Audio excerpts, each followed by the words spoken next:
Hello students, welcome to all of you in bio classes. आज class 9th की जो सबसे पहला चैप्टर है बायो का, वो हम लोग स्टार्ट करने जा रहे हैं and that is fundamental unit of life. What is fundamental unit? Fundamental means basic unit, यानी कोई छोटी से छोटी चीज जिससे कि एक बड़ी संरचना का निर्माण हो। ठीक, हर चीज, हर बड़े काम की शुरुआत एक छोटी चीज से होती है। आपका जो बुक है उसमें जो है जितने भी चैप्टर्स हैं उनकी शुरुआत एक अल्फाबेट से हुई है। छोटे छोटे अल्फाबेट मिलके एक वर्ड बनाते हैं, वर्ड के बाद फिर एक सेंटेंस बनता है, सेंटेंस के बाद एक टॉपिक बनता है, टॉपिक के बाद चैप्टर बनता है और इस तरह से पूरी बुक बन जाती है। इसी तरह लाइफ में क्या होता है, छोटे ऑर्गेनिज्म जब लाइफ यानी कि पृथ्वी पर यानी अर्थ पे जब लाइफ आई, और इसीलिए लाइफ को, अर्थ को लिविंग प्लेनेट करते हैं, कहते हैं बायोस्फीयर कहते हैं, यानी कि अर्थ ही एक ऐसा प्लेनेट है जिसपे कि लिविंग बीइंग्स रहते हैं। ठीक, अब इन लिविंग बीइंग्स की शुरुआत पहले यूनिसेलुलर से हुई, छोटे ऑर्गेनिज्म से हुई, उसके बाद बड़े ऑर्गेनिज्म बने, फिर धीरे धीरे कॉम्प्लेक्स ऑर्गेनिज्म बने और फिर अंत में एडवांस ऑर्गेनिज्म बन गए, चाहे वो प्लांट हो चाहे वो एनिमल हो। तो आज हम लोग जो पढ़ेंगे वो इन्हीं बेसिक यूनिट के बारे में यानी फंडामेंटल यूनिट के बारे में पढ़ेंगे। अब इनकी खोज कैसे हुई, इसको देखा कैसे, इनको नाम कैसे दिया गया, ये सब हम लोग आज जानेंगे। तो सबसे पहले एक फिजिसिस्ट थे जिनका नाम था रॉबर्ट हुक। रॉबर्ट हुक एक फिजिसिस्ट थे और वो तरह तरह के माइक्रोस्कोप को डेवलप किया करते थे। उनकी मैग्नीफाइंग पावर को लेंस लगा के बढ़ाया करते थे और उसमें कई ऑब्जेक्ट रख कर दिखा करते थे। तो एक दिन क्या हुआ कि उन्होंने एक प्लांट, कॉर्क प्लांट की, एक कॉर्क प्लांट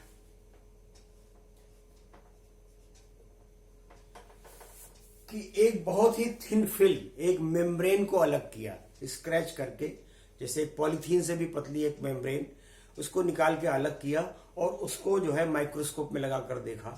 तो उनको दिखा क्या कि उसमें छोटे छोटे छोटे छोटे कंपार्टमेंट्स इस तरह से खाने बने हुए थे जो कि देखने में हनी कॉम्ब की तरह लगते थे, मधुमक्खी के छत्ते की तरह देखने में लगते थे। और इन छोटे छोटे जो खाने थे उनको लैटिन में रॉबर्ट हुक ने कहा सेलुला, उनका नाम दिया सेलुला। लैटिन में उनको सेलुला कहते हैं। सेलुला मीन्स होता है स्मॉल रूम या कंपार्टमेंट, और यही सेलुला बाद में कन्वर्ट होके सेल में कन्वर्ट हो गया। ठीक, तो इस तरह सबसे पहले डिस्कवरी हुई सेल की। कि सेल किसने पहले देखा, तो सबसे पहले रॉबर्ट हुक ने 1665 में अपने एक एडवांस्ड माइक्रोस्कोप से देखा उन्होंने। ठीक, लेटर ऑन क्या हुआ, इस पे रिसर्च चलती रही और रॉबर्ट ब्राउन एक ब्रिटिश साइंटिस्ट थे, उन्होंने 1831 में ये पाया कि हर सेल के अंदर ये जो हनीकॉम्ब लाइक स्ट्रक्चर हैं, इनके अंदर बीचों बीच में एक डॉट लाइक स्ट्रक्चर पाया जाता है। इस डॉट लाइक स्ट्रक्चर की बाद में जब खोज हुई तो पता चला कि ये जो है इस सेल का कंट्रोल रूम होता है, इसी से पूरे सेल की एक्टिविटीज गवर्न होती है और इसको नाम दिया गया न्यूक्लियस। तो सेल को सबसे खोजा पहले रॉबर्ट हुक ने, और न्यूक्लियस किसने देखा सबसे पहले, रॉबर्ट ब्राउन। ठीक, इस तरह रिसर्च चलती रही और इस फंडामेंटल यूनिट पे लोग काम करते रहे। लेटर ऑन क्या हुआ कि एक ड्राई फ्रूट के मर्चेंट थे जिनका नाम था एंटोन वॉन लीवेनहॉक। इन्होंने क्या देखा, ये अपने ड्राई फ्रूट के काम में तमाम हर तरह के ड्राई फ्रूट्स पे देखा करते थे, कहीं कोई ऑर्गेनिज्म तो नहीं लग गया। इनके पास एडवांस क्वालिटी के माइक्रोस्कोप हुआ करते थे। तो एक दिन उन्होंने पॉन्ड वाटर में देखा कि उसके अंदर कुछ ऑर्गेनिज्म ऐसे हैं जो यूनिसेलुलर है। वैसे तो सारे ऑर्गेनिज्म ज्यादातर जो देखे थे अब तक वो मल्टी सेलुलर थे, यानी कि मल्टी सेलुलर कई सेल वाले थे, लेकिन इन्होंने जो सबसे पहले देखा वो देखा कि यूनिसेलुलर ऑर्गेनिज्म भी होते हैं।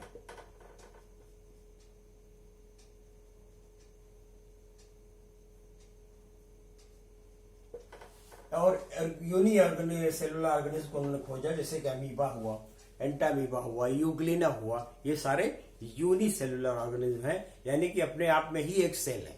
ठीक, तो इन्होंने यूनिसेलुलर ऑर्गेनिज्म को खोज किया। बाद में ये सेल के अंदर जितना भी मटेरियल होता है, यानी इंक्लूडिंग न्यूक्लियस प्लस चारों ओर का लिक्विड साइटोप्लाज्म जिसको कहते हैं, वो टोटल मिलाकर उसको प्रोटोप्लाज्म कहा गया और ये नाम दिया पर्किंजन ने 1787 में। 1787 में उन्होंने क्या नाम दिया?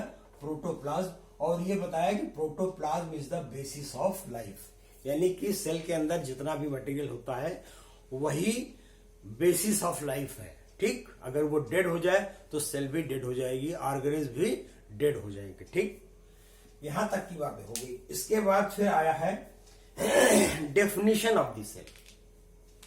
बाद में एक डेफिनेशन दी गई सेल के लिए और उसको दिया गया कि cell is the structural and functional unit of life. Cell is the structural and functional unit of life. Structural यानी एक प्रॉपर स्ट्रक्चर पर देता है, प्रोवाइड करता है, और फंक्शनल मतलब इनका अपना एक फंक्शन भी होता है। जैसे कि ये रूम है तो रूम ब्रिक्स से बटी हुई है, ब्रिक्स इनका यूनिट सेल है, बेसिक यूनिट है। ब्रिक्स और सेल में क्या फर्क है? ब्रिक्स जो है वो नॉन लिविंग है, वो स्ट्रक्चरल यूनिट तो है लेकिन फंक्शनल यूनिट नहीं है, और जबकि सेल स्ट्रक्चरल भी है और फंक्शनल भी है। क्यों? वो एक स्ट्रक्चर भी प्रोवाइड करता है और उसका अपना एक फंक्शन भी होता है। वेरियस फंक्शन होते हैं जिसको हम आगे पढ़ेंगे। ठीक, उसके बाद ये देखा गया कि सेल के साइज और शेप में क्या होता है। बड़ी से बड़ी सेल कितनी बड़ी हो सकती है और छोटी से छोटी सेल कितनी बड़ी हो सकती है, उसकी साइज देखी गई। तो ये पाया गया कि जो स्मॉलेस्ट सेल थी वो एक माइकोप्लाज्मा में पाई जाती है, जिसका कि साइज होता है 0.1 से 0.3 माइक्रोमीटर। माइक्रोमीटर को माइक्रोन भी कहते हैं। माइक्रोमीटर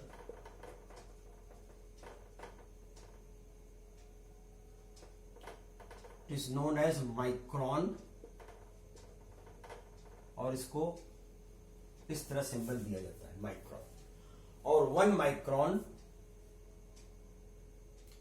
माइक्रोन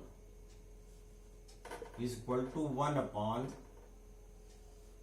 मिलीमीटर का 1000वां भाग। 1 मिलीमीटर को 1000 पार्ट में डिवाइड कर दीजिए तो जो छोटी से छोटी, जो नेकेड आई से नहीं देख सकते आप, वो यूनिट आएगी, दैट इज 1 माइक्रोन।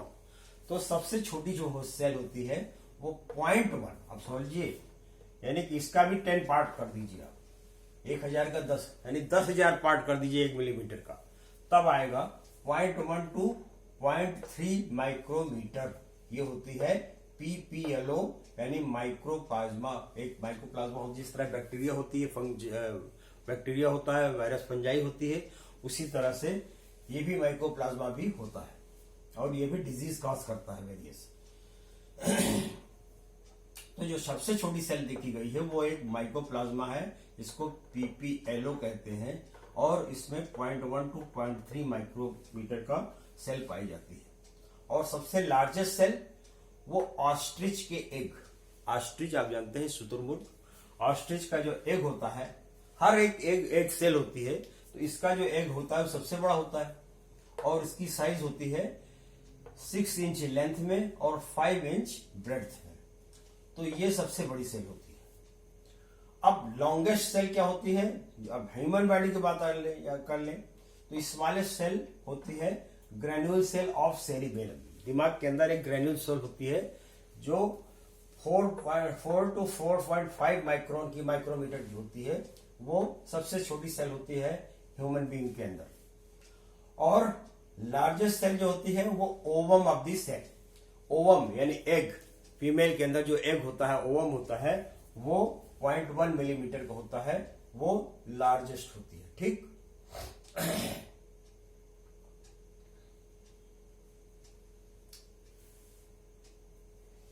अब लॉन्गेस्ट सेल होती है ह्यूमन बॉडी के अंदर, वो नर्व सेल होती है, न्यूरॉन, जो यहां दिख रही है आपको, ये अबाउट 1 मीटर की होती है। तो ये हुआ साइज, डिस्कवरी हो गई। एक बार फिर से रिवाइज कर लीजिए। सबसे पहले रॉबर्ट हुक ने खोज किया, देखा हनीकॉम्ब लाइक स्ट्रक्चर और उसको नाम दिया सेलुला। उसके बाद फिर रॉबर्ट ब्राउन ने एक डॉट लाइक स्ट्रक्चर देखा जिसको उन्होंने न्यूक्लियस कहा। एंटोन वान लीeuwenhoek ने सबसे पहले यूनिसेलुलर ऑर्गेनिज्म देखा। परकिंजे ने नाम दिया कि protoplasm is the basis of life. और अंत में इसकी डेफिनेशन आई, cell is the structural and functional unit of life. अब इसके बाद smallest cell, largest cell, smallest cell in human body, largest cell in human body और longest cell in human body. ठीक, यहां तक हो गया। अब बात आई शेप की। तो cells are of various shapes. ये रेक्टेंगुलर भी हो सकते हैं, ये पॉलीगोनल भी हो सकते हैं, ये स्फेरिकल भी हो सकते हैं, स्टीलेट यानी स्टार लाइक हो सकते हैं, स्पिंडल शेप्ड हो सकते हैं, ट्री लाइक हो सकते हैं, इररेगुलर हो सकते हैं। स्फेरिकल जैसे आरबीसी में हुआ, ओवम हुआ वो भी स्फेरिकल हो सकता है। स्टीलेट यानी स्टार्स लाइक बोन सेल में होती है, अभी आप आगे पढ़ेंगे। Spindle shape muscular smooth muscle की सेल होती है। अमीबा में इररेगुलर शेप होता है और ट्री लाइक स्ट्रक्चर आपको देखने को मिलेगा न्यूरॉन में यानी नर्व सेल में। ठीक, यहां तक हो गया। इसके बाद बात आती है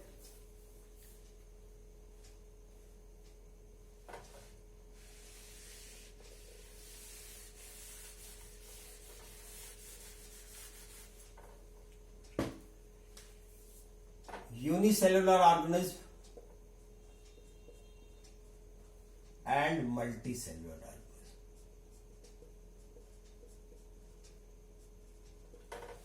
ये कहा जाता है कि सबसे पहले अर्थ पे जो ऑर्गेनिज्म डेवलप हुए यानी लिविंग बींग आए, दैट वेयर यूनिसेलुलर, जैसे कि अमीबा हुआ, पैरामीशियम हुआ, यूग्लिना हुआ, ये सारे हैं क्या है, ये यूनिसेलुलर यानी अपने आप में ही एक जीव है और एक सेल भी है। ठीक, तो यूनिसेलुलर यानी one cell, single cell organism, और मल्टी सेलुलर यानी two or more celled organism. ठीक, तो ये यूनिसेलुलर हुआ है, वो मल्टी सेलुलर हुआ है। ठीक, तो ये दो चीजें हो गई। और यूनिसेलुलर ऑर्गेनिज्म को सबसे पहले किसने देखा था, एंटोन वॉन लीeuwenhoek ने। ठीक, अब इसके बाद आती है prokaryotic and eukaryotic. Prokaryotic cell and eukaryotic cell.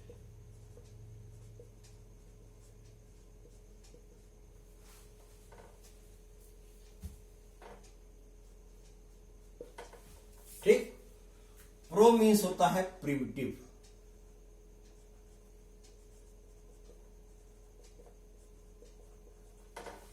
यानी कि एंशिएंट, ओल्ड।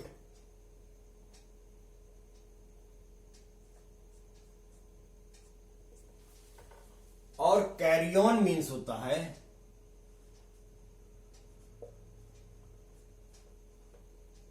न्यूक्लियस। इसका क्या मतलब हुआ, ओल्ड न्यूक्लियस, यानी ये जो सेल होती हैं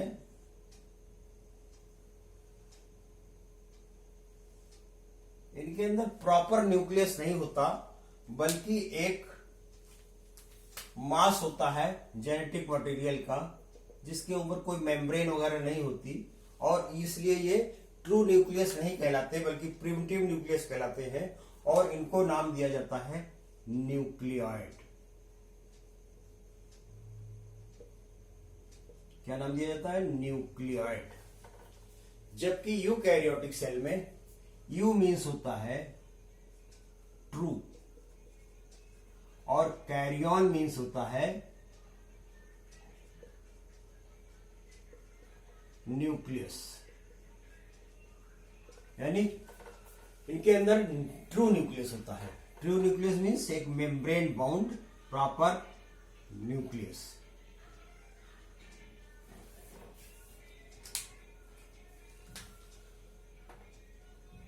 तो इस तरह से मेम्ब्रेन बाउंड एक प्रॉपर न्यूक्लियस होती है और इसीलिए इसको यूकैरियोटिक कहते हैं।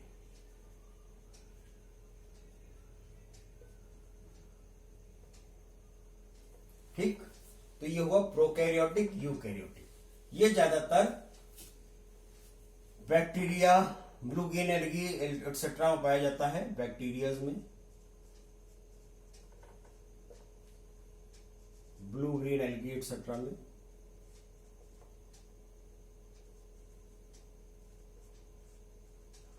और ये सभी एडवांस्ड ऑर्गेनिज्म में पाया जाता है।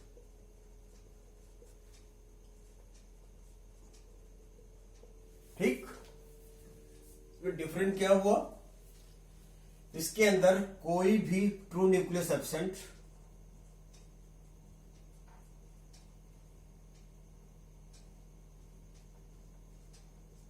यहां true nucleus present.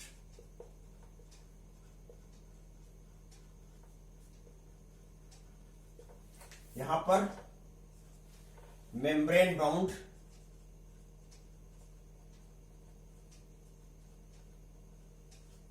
Cell organelle absent. अब ये मेम्ब्रेन बाउंड सेल ऑर्गेनेली क्या होता है हम लोग आगे पढ़ेंगे, अभी आप टाइपिंग जान लीजिए। इधर membrane bound cell organelle present. ठीक,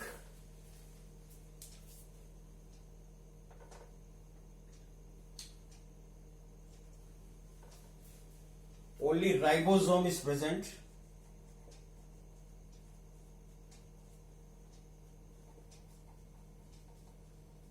जो कि मेम्ब्रेन बाउंड नहीं होता, और राइबोसोम तो इधर भी प्रेजेंट होता है। इसके अलावा ये बैक्टीरिया, ब्लू ग्रीन एल्गी में पाए जाते हैं और ये एडवांस ऑर्गेनिज्म जितने हैं सब में पाए जाते हैं। तो ये तो हो गया प्रोकैरियोटिक और यूकैरियोटिक। इसके बाद बात करेंगे हम लोग प्लांट सेल और animal cell.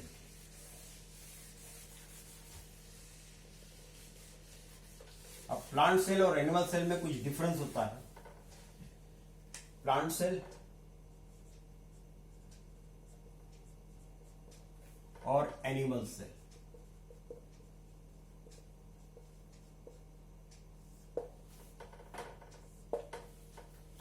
Plant cell are autotrophic.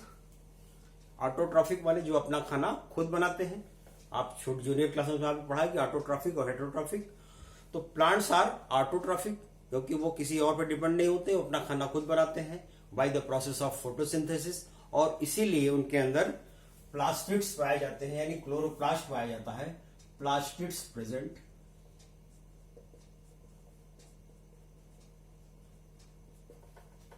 और प्लास्टिड्स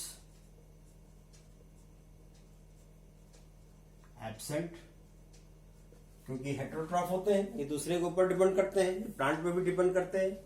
ठीक, दूसरा जो सबसे बड़ा डिफरेंस है वो है presence of cell wall. Plant cell में सेल वॉल पाई जाती है,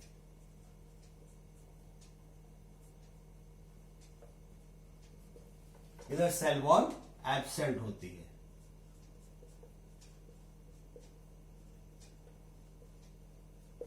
ठीक, तो प्रेजेंट ऑफ, क्योंकि ऑटोट्रॉफ होते हैं इसलिए इनके अंदर प्लास्टिड्स होता है और वो खाना बनाता है। इधर इनको ये हेटेरोट्रॉफ होते हैं इसलिए प्लास्टिड्स इनके अंदर एब्सेंट होता है। सेल वॉल प्रेजेंट होती है, सेल वॉल यहां एब्सेंट होती है। Vacuoles are larger in size.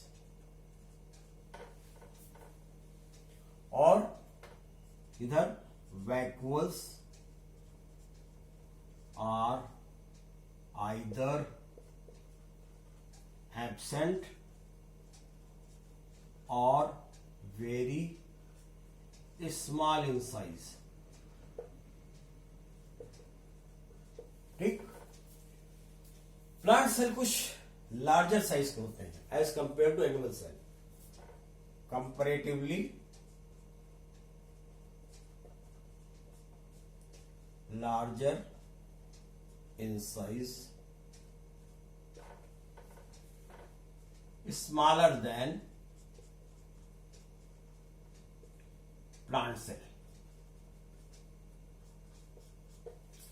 तो आज जो हम लोगों ने जाना discovery of cell plus discovery of nucleus plus unicellular multicellular prokaryotic eukaryotic plant cell animal cell. अब जो ब्रांच ऑफ साइंस है जिसमें हम स्टडी करते हैं सेल की, that branch of science is known as cytology.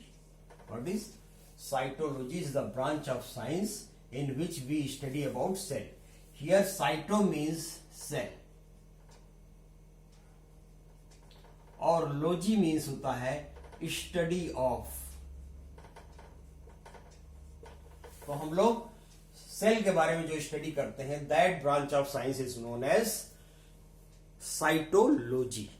आगे के चैप्टर में हम लोग जो पढ़ेंगे वो अबाउट सेल वॉल और अबाउट प्लाज्मा मेम्ब्रेन और वेरियस ऑर्गेनेल्स।